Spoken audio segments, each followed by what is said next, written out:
Okay, now that we have our rank, we have our first place, second place, third place, we're going to go ahead and see how accurately you predicted. So if you said Tower 5 was going to get 5th and they actually got 1st, you would have been off by 4 places. So in this game, you do not want points.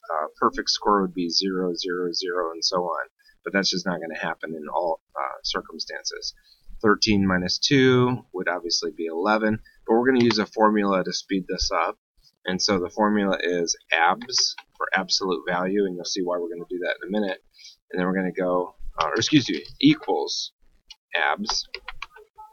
We're going to go parentheses, and then inside the parentheses, we're going to do B2 minus D2, and that's going to go ahead and calculate what you are, how far off your prediction was. Then go end parentheses, so go ahead and write that formula down. Equals ABS B2 minus D2 and hit enter. And what it does is 5 minus 4, or 5 minus 1 is 4. If you come down here to the next, or 2 from here, you get 4 minus 3 would be 1, 8 minus 4, and so on. But the problem comes into play where we have 7 minus 8 is negative 1, and that's why we put in absolute value. So we're going to go ahead and copy this formula all the way down. There's your total scores, and that's how accurately you predicted. At the bottom, you're going to click on a cell, and there should be under the Home tab, if you come up to the top here, an Auto Sum button. And we're going to add this whole column up and total your whole score.